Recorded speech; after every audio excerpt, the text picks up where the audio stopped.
PM Modi ji एक नई scheme लाए हैं डीमोनेटाइजेशन की अचानक से, जिसमें कि अब 500 और 1000 के नोट अब इलीगल हो जाएंगे। वो कहते हैं कि इससे करप्शन कम होगा, इससे ब्लैक मनी वापस आएगा और इससे जो नकली नोट बन रहे हैं पाकिस्तान से आ रहे हैं वो भी बंद हो जाएंगे। तो पहली बार सुनने में मुझे लगा वाह, बहुत अच्छी चीज है, ये तो बहुत ही अच्छी स्कीम है। मैं भी इससे खुश था, बहुत सारे लोग खुश थे, क्योंकि जिन जिन लोगों के पास काला धन रखा है वो अगर अब बैंक में डिपॉजिट कराने जाएंगे तो बैंक वाले उनकी सैलरी से कंपेयर करके बता देंगे कि इन्होंने टैक्स की चोरी करी है, इनकी सैलरी इतनी है ही नहीं जितना पैसा ये डिपॉजिट करा रहे हैं। लेकिन इस बात पे ऑपोजिशन पार्टीज ने यह सवाल उठाया कि ज्यादातर पैसा तो अपना स्विस बैंक में रखा है, या फिर लोगों ने इसको गोल्ड में बना लिया, किसी और एसेट में बना लिया है। अब ये बात भी सही है, इससे पीएम मोदी खुद एग्री करते हैं। उन्होंने ट्वीट करके बोला था कि ज्यादातर पैसा तो स्विस बैंक में ही रखा है। इसके बावजूद भी मुझे लगा कि कहीं ना कहीं कुछ ब्लैक मनी तो वापस आएगा, चाहे वो 1-2% ही क्यों ना हो।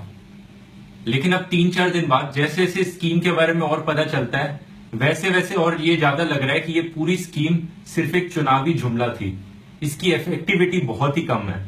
ऐसा इसलिए क्योंकि इस पूरे जश्न के पीछे सरकार ने छुप छुप के कुछ ऐसे डिसीजंस लिए हैं कि जिससे ये जितने भी करप्ट लोग हैं उनमें से आधे ज्यादा इस स्कीम से बच जाएंगे। पहला डिसीजन ये है कि इन्होंने एक अमेंडमेंट किया है एंटी करप्शन एक्ट में।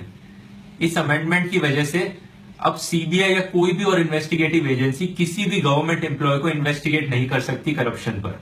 यानी सेंट्रल गवर्नमेंट में काम करने वाला कोई भी एम्प्लॉय, एक पियोन से लेके एक सेक्रेटरी तक, किसी को भी कोई भी इन्वेस्टिगेटिव एजेंसी इन्वेस्टिगेट नहीं कर सकती विदाउट परमिशन फ्रॉम अथॉरिटी, और ये अथॉरिटी गवर्नमेंट खुद ही है। जितेंद्र सिंह कहते हैं हम ये इसलिए लाए हैं लॉ में अमेंडमेंट ताकि सारे ईमानदार ऑफिसर्स को प्रोटेक्ट किया जा सके। भाई साहब, ईमानदार ऑफिसर्स को प्रोटेक्शन की जरूरत नहीं होती है। किसे बेवकूफ समझ रहे हैं आप? किसी को प्रोटेक्शन की जरूरत है तो वो है करप्ट पॉलिटिशियंस। और अब आपके इस अमेंडमेंट की वजह से सारे करप्ट पॉलिटिशियंस सेंट्रल गवर्नमेंट में काम करने वाले इस डीमोनेटाइजेशन की स्कीम से सेफ है।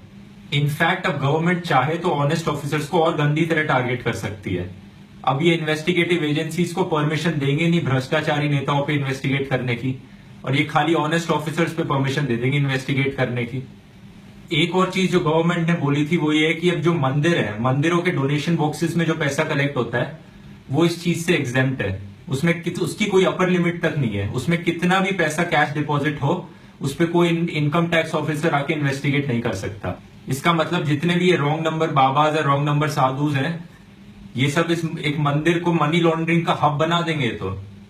तो दो सबसे बड़े करप्ट इंस्टीट्यूशंस, एक ये रिलीजन का धंधा करने वाले और ये गवर्नमेंट ऑफिसर्स जो ब्राइब मांगते हैं, दोनों को इनसे इस स्कीम से कोई फर्क नहीं पड़ने वाला है। तीसरी चीज जो उठी थी वो थी कि बीजेपी के कुछ लोगों को इस स्कीम के बारे में पहले से ही जानकारी मिल गई थी और उन्होंने अपने पैसे को पहले ही ठिकाने लगा लिया। इनफैक्ट खाली बीजेपी वालों को ही नहीं, बहुत सारे लोगों को इस स्कीम के बारे में पहले से ही पता था कि ऐसा होने वाला है, तो उन्होंने अपने पैसे को पहले ही फॉरेन में भेज दिया या उसको गोल्ड में कन्वर्ट करा लिया, कुछ कर लिया। इस चीज के बहुत से प्रूफ मौजूद हैं। सबसे बड़ा प्रूफ ये अखबार ही है। एक ये गुजराती अखबार है जिसमें एक खबर आई थी कि 500 और 1000 के नोट बंद होने वाले हैं, तो आप इनको यूज करना बंद कर दीजिए। ये 1 अप्रैल 2016 में आई थी ये खबर। दूसरी सबसे बड़ी चौंका देने वाली खबर ये टाइम्स ऑफ इंडिया की है 8 अप्रैल की। इन्होंने लिखा है कि स्टेट बैंक ऑफ इंडिया की स्टेटमेंट थी कि काफी सारे लोगों ने अपना कैश विथड्रॉ करना शुरू कर दिया, क्योंकि मार्केट में रूमर्स फैल रहे हैं कि 500 और 1000 के नोट बंद होने वाले हैं, तो लोगों ने कैश निकाल के उसको सेफ एसेट्स में डिपॉजिट करना शुरू कर दिया है, जैसे कि गोल्ड में या कुछ और खरीद लिया उस पैसे से।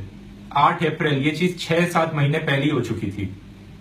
इसके बाद सवाल ये उठा था कि फ्यूचर में जो करप्शन होगा उसको रोकने के लिए क्या किया जाएगा। नए नोट्स में कुछ खास बात है क्या? नहीं तो, क्योंकि 2000 का नोट 1000 के नोट से बड़ा होता है तो फ्यूचर में ब्लैक मनी कलेक्ट करना और आसान हो जाएगा, जो कि सेंस बनाता है, ऐसा हो ही जाएगा। लेकिन कुछ लोगों ने इस बात पे रूमर उठाया कि नए नोट्स में एक नैनो जीपीएस होगा। वो कहते हैं कि नैनो जीपीएस सैटेलाइट से कांटेक्ट करके सरकार को बता देगा कि आप ब्राइब दे रहे हो तो आप पकड़े जाओगे। ऐसा कुछ नहीं है, सब बकवास है। इनफैक्ट नए नोट्स में एक भी नया सिक्योरिटी फीचर तक नहीं है। तो ये कहना कि जो पाकिस्तान से नकली नोट्स बन के आ रहे हैं या बनने कम हो जाएंगे फ्यूचर में, ये कहना भी गलत होगा, क्योंकि नए नोट्स में कोई भी सिक्योरिटी फीचर नए नहीं है। एक और चीज जो डीमोनेटाइजेशन स्कीम के बारे में उठी थी वो थी कि लोगों को कितनी परेशानी हो रही है इसमें मैं ज्यादा कुछ कहना नहीं चाहता हूं। ये आपको सोशल मीडिया पे खुद ही दिख रहा होगा या आपको खुद ही एक्सपीरियंस करने को मिल रहा होगा।